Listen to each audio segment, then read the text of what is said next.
June 2013.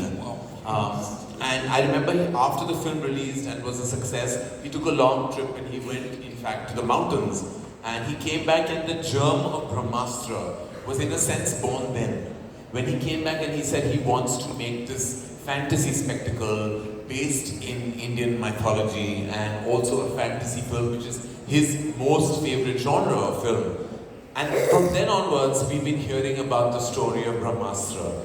Finally, we went on the sets and we were prepping for it from 2015, and we started shooting for it 2017. So it's been a really long journey. So when the film finally released on the 9th of September 2022, I felt it was an entire decade that had taken a full circle and finally come into cinema hall. So for us, it was like much more a labor of love and a product of passion than just a commercial outing. For us, it was so much more than anything that, and we're very grateful for the box office, we're very grateful for the love, we're grateful for the feedback. We know the strengths, we know the weaknesses, we've studied it all. But more than anything else, we're grateful that there were a strong bunch of people who really held through these 7 years. There are literally some people who have been from day one of Brahmastra, and all 7 years have done nothing but Brahmastra, of course led by Ayan. Wow, and I think the passion is visible in every frame, in every single scene, in every single shot, because trying to create a whole new universe, Karan. So when Ayan, the germ of the idea to you, were you daunted by the bigness, or at that time it didn't register that it was a whole new world, that was creating a whole new universe that he was creating? I mean, I had never made a film. We hadn't even ventured into Bahubali as presenters at that time.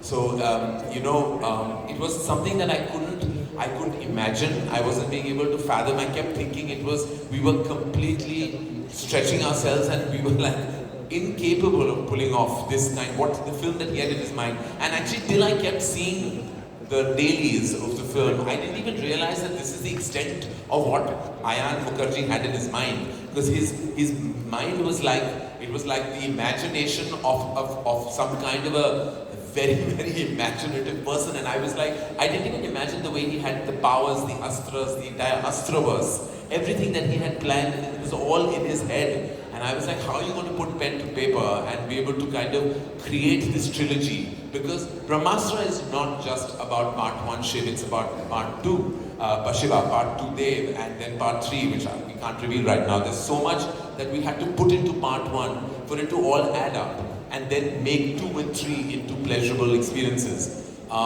Therefore, there were so many screenplay hurdles to surmount, so many story aspects to kind of put out in film 1. It was really impossible when he mentioned it to me that all this was going to happen. Like, I don't even know. Today the film is released and it's with the audiences now, but I'm still a bit overwhelmed by the entire journey. I'm sure, I'm not a bit surprised. I remember meeting Ayan in your building. I had come to meet you. After that I was leaving and he was in the compound, and he said, Komal, I'm thinking of making this kind of a film. I wish I could narrate the subject to you, but I don't know. I would like to. So in my eagerness to hear the script, I said, but Karan always gives me an idea of what he's making. So why will Karan stop you? Okay, then let me talk to him. And then he disappeared. He got busy in the making of Brahmastra.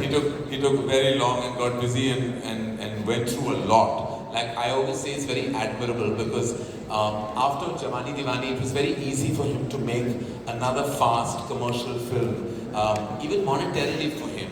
I mean, in every which way, in terms of churning out more films, making the money himself, probably going up, moving stratas for himself as a filmmaker. He didn't do any of that. He just sat, like where he is at 7 years ago economically is where he's at today. The needle hasn't moved, but the ambition, the passion, I think surmounts all of that. And it makes you feel like when we tell stories or we are content creators, it's really not eventual. Of course, we're here for the business and the commercial aspect, but the passion to me is far more important than anything else. And he has more passion than I've seen in anybody else. Yeah, exactly.